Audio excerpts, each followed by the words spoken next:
Hello, everybody. Scott Golden with the NXT review for the 13th of July, 2010.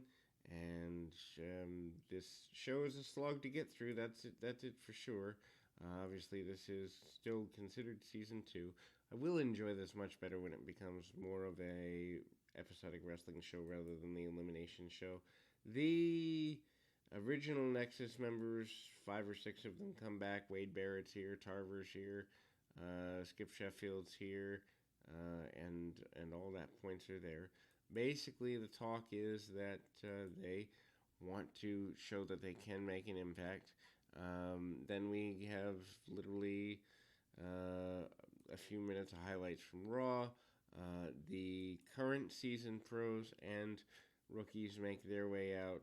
Eventually, there is talk of a kind of a bit of a runoff with a um, um, you know everybody kind of coming in. Mark Henry and the and Lucky Cannon versus Miz and Alex Riley is a tag match here, and Henry and Riley are in there.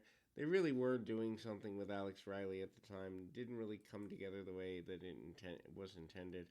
But needless to say, the power of Mark Henry catches things up. He gets spins around, catches the foot and clotheslines Riley out of his boots.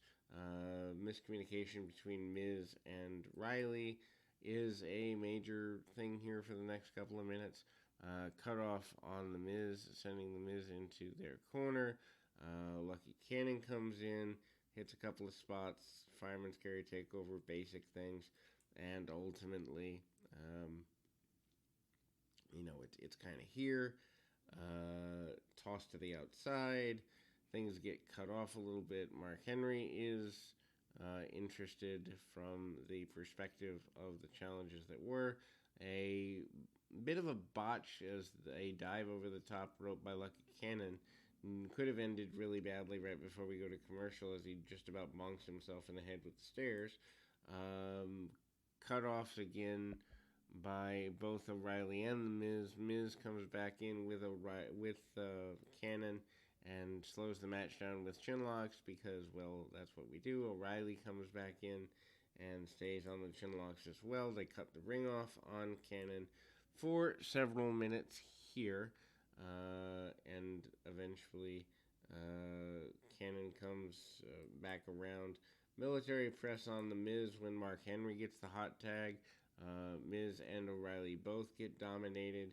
Big power slam by Henry along the way, and he leads his team to victory, which is a good thing for at least some babyface continuity on the show. And needless to say, that kind of goes that way. Highlights on Alex Riley and how he's kind of interacted with the Raw brand. Everyone kind of talks about Riley and says how brash he is.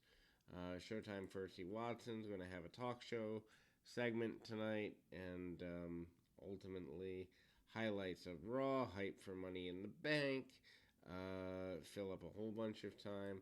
Highlight of I guess the next little bit is the talk show segment where Percy Watson puts himself over MVP, basically eventually says he needs to borrow $20, does a comedy gimmick, but everybody has backup when Percy Watson tries to kind of stand up to MVP in a way that doesn't make sense.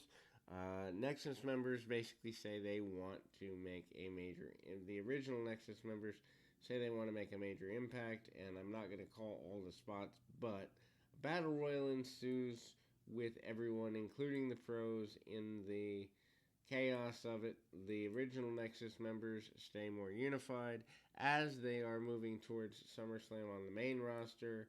And the 6 original Nexus members end up walking around and being dominant and basically winning the Battle Royal, making the current show's roster look like geeks, but at the same time telling Matt Striker to get out of the way, and that Nexus, the original Nexus, which is the original NXT branded guys from season 1, know that they can handle themselves and kind of go in a positive direction.